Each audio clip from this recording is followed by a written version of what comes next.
কি হলো সবাই আজ এত চুপচাপ কেন? চুপ না থেকে আর কি উপায় আছে বলুন মহারাজ? আরে কি হয়েছে সেটা বলবে তো। দেখছেন মহারাজ, গোপাল কেমন প্যাঁচ দিয়ে দিয়ে কথা বলছে। তাই তো দেখছি।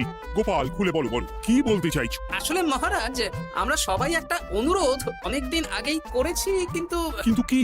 কিন্তু মন্ত্রী মশাইয়ের বিরোধের কথা শুনে আপনি আমাদের অনুরোধ রাখেননি। কোথায় ঘি পান্তা ভাতে ঘি, হ্যাঁ, আমাকে জড়িয়ে দিল। আর কি হয়েছে বলো, অত ভনিতা করো না। আমাদের বেতন বাড়াতে হবে মহারাজ।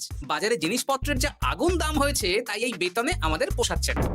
বুঝতে পারছি, কিন্তু সবাইকে এখন বেতন বাড়ালে মহারাজের রাজকোষে টান পড়বে, তাই না মহারাজ?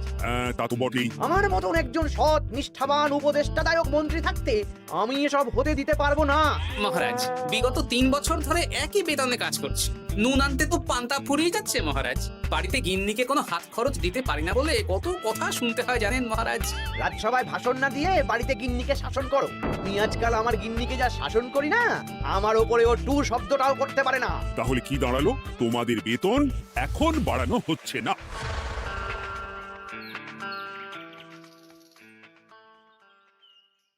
আবার ঘুরে ফিরে আমরা সেই এক জায়গায় পৌঁছে গেলাম। মন্ত্রী মশাই মহারাজকে বললেন আর মহারাজ আমাদের প্রস্তাব নাকচ করে দিলেন। না, এভাবে হবে না।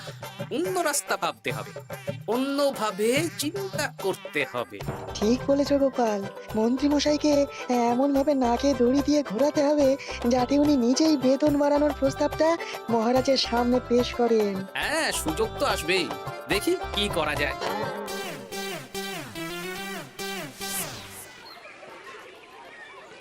সারাদিন তোদের খেলাধুলো চলছে। আরে পড়াশোনা ভুলে গেছিস নাকি? হ্যাঁ, বেশি পড়াশোনা করে কি হবে দাদু? বুদ্ধিমান হবি, পরে ভালো চাকরি করবি, ব্যবসা করবি, আনন্দে খুশিতে দিন কাটাবি। এখন তো আমরা আনন্দেই আছি দাদু। চুপ, শোন, আমরা একটা কাজ করে দিতে পারবি? কি কাজ বলো দাদু? তোরা ফাঁক তালে মন্ত্রী মশাইয়ের উপরে নজর রাখ। উনি ওনার গিন্নির উপর কিভাবে শাসন করেন সেটা এসে আমাকে জানাবে। আচ্ছা দাদু।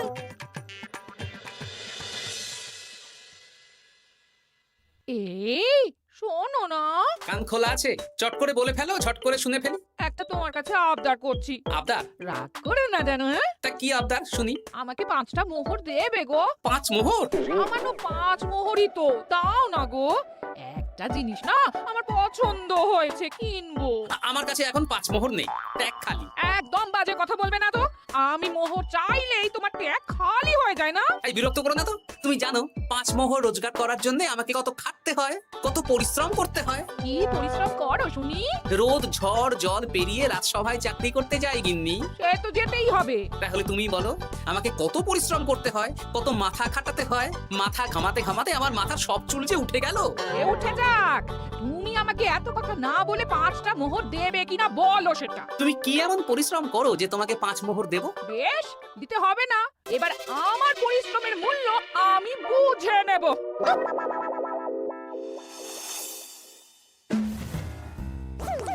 এই শোনো না, আজকে বেলার দিকে বাজারে গেছিলাম। আমার না একটা জামদানি শাড়ি খুব খুব পছন্দ হয়েছে। আমাকে ওটা কিনে দাও না গো। মাসের শেষে আমার আমদানি তো আর বাড়েনি যে তোমাকে জামদানি কিনে দেবো। যেগুলো আছে সেগুলো পড়ো। এরকম করে বলছো কেন? আর কি রকম করে বলবো, সব সময় তোমার বায়না আমার সয় না। ফের যদি বায়না করতে দেখেছি তো তোমাকে বাপের বাড়ি দিয়ে আসবো। এই, তুমি আমাকে কি কথা বললে? তুমি আমার সাথে এরকম ব্যবহার করছো? হ্যাঁ করছি, করতে বাধ্য হচ্ছি। অর্থ তো আর গাছে ফলে না, অনেক কষ্ট করে রোজগার করতে হয়।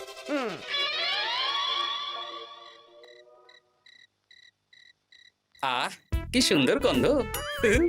গন্ধেই প্রাণটা ভরে গেল গিন্নি। আজকে রাতে কষা মাংস আর রুটি, প্রাণ পেট সব ভরবে। হ্যাঁ, খাবার আগে পরিশ্রমের মূল্য দিতে হবে, না হলে আমার বানানো খাবার স্পর্শ করবে না। পরিশ্রমের মূল্য? সেটা আবার কি গিন্নি? এই 2 মোহর দিতে হবে। মানে? এই যে হাত পুড়িয়ে রান্না করলাম সেটার মূল্য। আগুনের সামনে বসে বসে রুটি মাংস বানাতে বুঝি কষ্ট হয় না? কিছুই তো বুঝতে পারছি না। তুমি নিজেই তো সন্ধেবেলা আমাকে কত কথা বললে। এখন আমি যা যা পরিশ্রম করব, পরিশ্রমের মূল্য তোমার কাছ থেকে কড়াই গন্ডায় বুঝে নেব। বাপরে বাপ, তাহলে এখন এই রুটি মাংস খাওয়ার জন্য 2 মোহর দিতে হবে? হ্যাঁ, নইলে নিজে রান্না করে খাবে। কি জ্বালা। এই নাও 2 মোহর, এবার খাই। স্বচ্ছন্দে না না না না, মশারির ভেতর ঢোকা যাবে না। আগে এক মোহর দাও, আমি মশারি টাঙিয়েছি, বিছানা গুছিয়েছি, পরিশ্রমের মূল্য দাও। কি মুশকিল রে বাবা। মুশকিল কোথায়, যা ন্যায্য তাই চেয়েছি। বাড়তি কথা না বলে এক মোহর দাও, না হলে খাটের নিচে শুয়ে পড়ো। উফ, এ নাও ধরো, খুশি? খুব খুশি, খুব।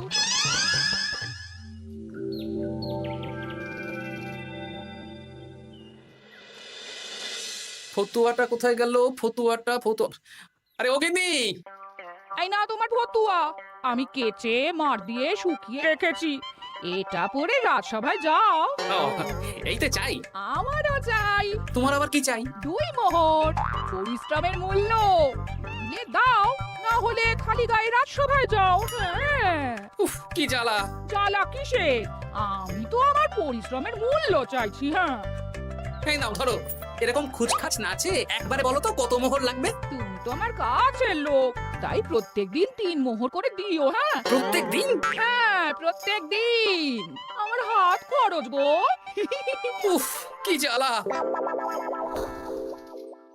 ওই দেখ, দাদু কিরকম শুকনো আমসত্ত্বের মতো মুখ করে আসছে। কি হলো দাদু, দিদার সাথে ঝগড়া হয়েছে নাকি? না, ঝগড়া না, অনেক জ্বালা। তোদের আর কি বলবো।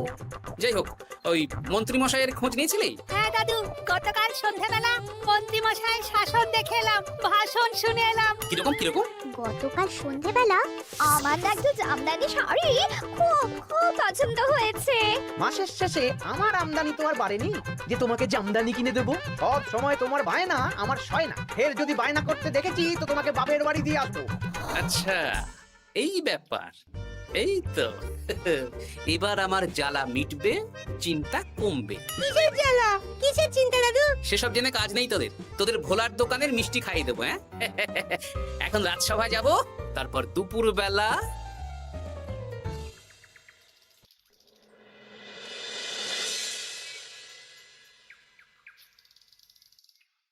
কেমন আছেন মা ঠাকুরুন? কেমন শব্দ থেকে মা বাদ দিয়ে জিজ্ঞেস করো।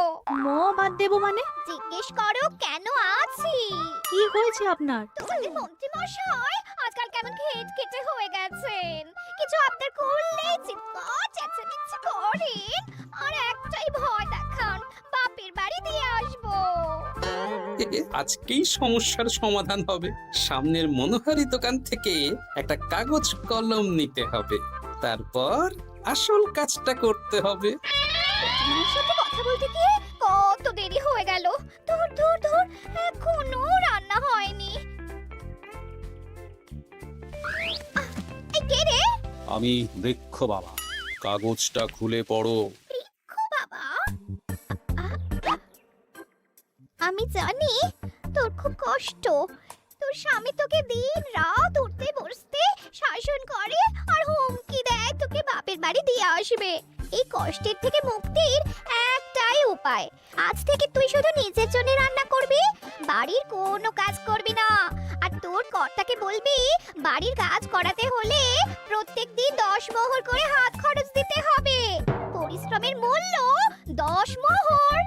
এর মধ্যে 7 মোহর তুই নিজের কাছে রাখবি, আর এই সৎ উপদেশ দেওয়ার জন্য 3 মোহর রোজ সন্ধ্যাবেলা এই বট গাছের নিচে আমার প্রণামী হিসেবে রেখে যাবি। দিদি, তোর শুভাকাঙ্ক্ষী বৃক্ষ বাবা। বাহ, বেশ ভালো বুদ্ধি তো। আপনি একবার দেখা দিন না বৃক্ষ বাবা। বাবা,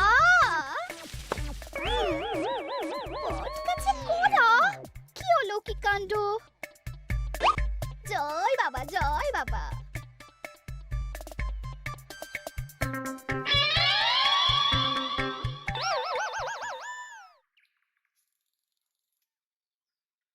আরে গিন্নি, তুমি একা একা খেতে বসে পড়েছো? হ্যাঁ, খিদে পেয়েছিল তাই খেতে বসে পড়লাম। আরে আমাকে ভাত বেড়ে দেবে তো নাকি? তোমার খাবার তুমি রান্না করে নাও, আমি নিজের মতন রান্না করেছি, নিজে খাচ্ছি।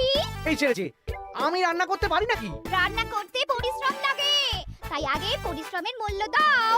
প্রত্যেক দিন 10 মোহর, তারপর রান্না করব, ঘরের কাজ করব। এই তো মহা মুশকিল। কোনো মুশকিলের ব্যাপার না।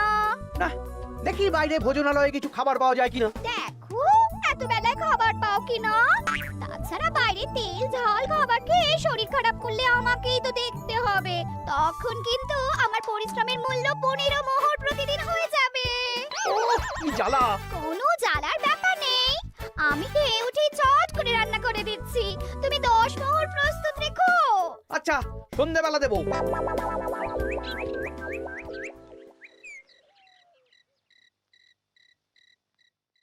এই নাও সন্ধেবেলার তেলে ভাজা মুড়ি। এই নাও আজকের হাত খরচ 10 মোহর। বলছি, প্রত্যেকদিন 10 মোহরটা একটু বেশি হয়ে যাচ্ছে না? তবে যাও, বাইরের খাবার খাও, আমি নিজের মতন নিজের কাজ করব। খাবো দাবো ঘুমাবো, সংসারের কোনো কাজ করব না। কি জ্বালা!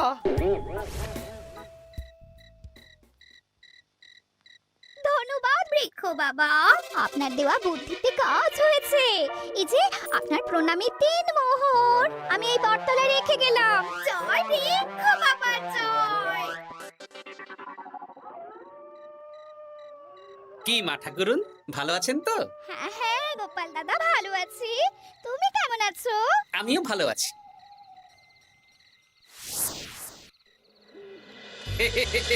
এই তো ওষুধে তার মানে কাজ হয়েছে, 3 মোহর পেয়ে গেলাম।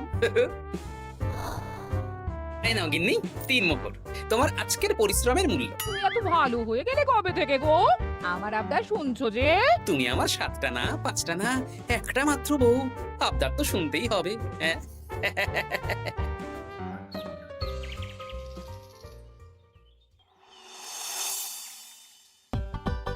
এই নাও, তোমার জন্য ফুলকো ফুলকো লুচি আর আলুর তরকারি বানিয়েছি। রাজসভা থেকে ফেরার সময় বাজার থেকে পাকা কাতলা নিয়ে এসো। বাহ, রাজসভা থেকে ফিরে এসে মাছের ঝোল আর ভাত খাবো। আর বলি, আজকে 10 মোহরটা কি এখন দেবে? ওরে বাবা, আজকেও দিতে হবে? সে তো দিতেই হবে। আমি তো কালকেই বললাম প্রত্যেক দিন 10 মোহর করে দিতে হবে। হ্যাঁ, দিচ্ছি দিচ্ছি।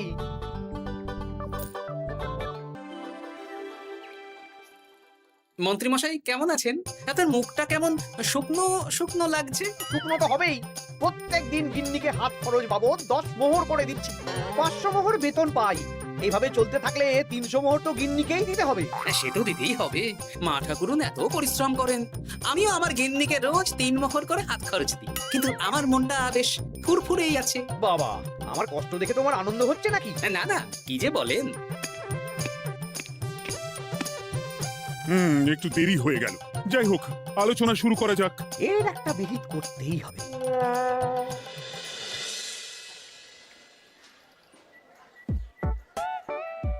বলি, কাতলা মাছ কত করে দিচ্ছিস রে? পাকা কাতলা আছে 104 মোহর। ওরে বাবা! আপনি তো 5 মোহর দিয়েও আগের মাসে 100 মাছ কিনেছেন, এখন তো দাম কমেছে, তাও ওরে বাবা করছেন। ও না না, কিছু না। দে দে, 100 কাতলা দে। বাঁচতে গেলে খেতে তো হবেই। আমাদের হঠাৎ ডেকে পাঠালেন মন্ত্রীমশাই? হ্যাঁ, আসলে একটা বিপদের মধ্যে পড়েছি। আহা, কি বিপদ সেটা তো বলুন। আপনি আমাদের মোহর দেবেন আর আমরা আপনাকে বিপদের হাত থেকে উদ্ধার করে দেব। আরে, মোহরই তো আর হাতে থাকছে না। কেন, আপনি এত বেতন পান, সব খরচ হয়ে যাচ্ছে নাকি? ধুর, এতদিন আমি গিন্নির ওপর শাসন চালাতাম, আর এখন প্রত্যেক দিন 10 মোহর করে না দিলে রান্না করবে না, বাড়ির কাজ করবে না। আরে বাবা রে, প্রত্যেকদিন 10 মোহর মানে তো মাসে 300 মোহর। আমি 500 মোহর বেতন পাই, তার মধ্যে 300 মোহর গিন্নিকে দিয়ে দিই। আমার হাতে থাকে 200 মোহর। এই দিয়ে বাজার দোকান কিভাবে করব সেটাই তো বুঝে উঠতে পারছি না। মহারাজকে বলুন বেতন বাড়াতে, তাহলেই তো সমস্যার সমাধান হয়ে যায়। কিন্তু কদিন আগেই তো মহারাজকে বললাম যে বেতন বাড়াতে হবে না। আপনি এই রাজ্যের মন্ত্রী, আপনি বুঝিয়ে বললে মহারাজ ঠিক শুনবেন। ঠিক বলেছিস।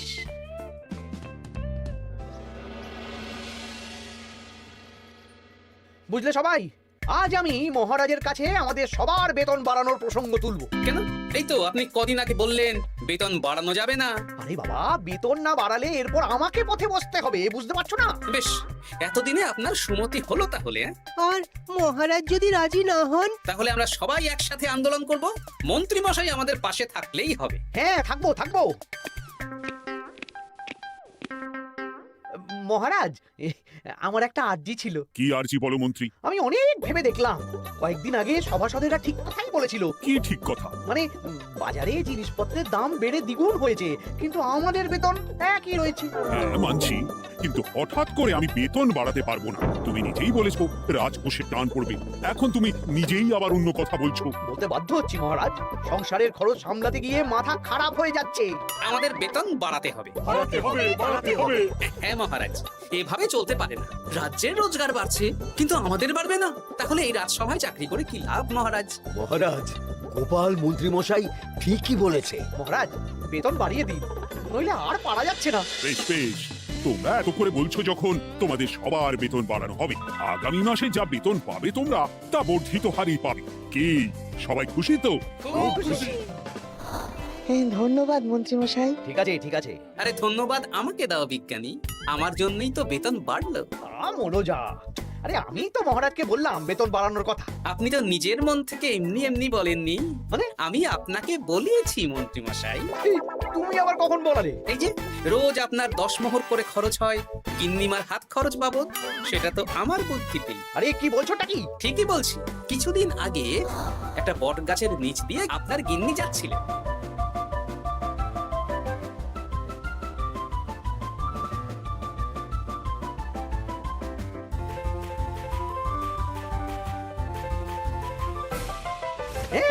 এ সব তোমার বুদ্ধিতে? হ্যাঁ, শুধু তাই নয়, গিন্নিমা রোজ রাতে বটতলায় 3 মোহর করে বৃক্ষ বাবার জন্য ওরফে আমার জন্য রেখে যান, আর আমি সেটা দিয়েই এতদিন আমার গিন্নিকে হাত খরচ দিচ্ছিলাম। হ্যাঁ নয় হ্যাঁ, কিন্তু আর লাগবে না, এবার তো বেতন বেড়ে গেল, আর কোনো সমস্যা হবে না। গিন্নিমাকে ব্যাপারটা বুঝিয়ে বলে দেবেন, কেমন? মানে গোপাল আপনার কাছ থেকে সোজা আঙুলে ঘি বের করতে পারেনি, তাই আঙুল বাঁকা করেছে, আর আপনি অমনি ছেঁকা খেয়েছেন। হ্যাঁ? ওরে বাবারে!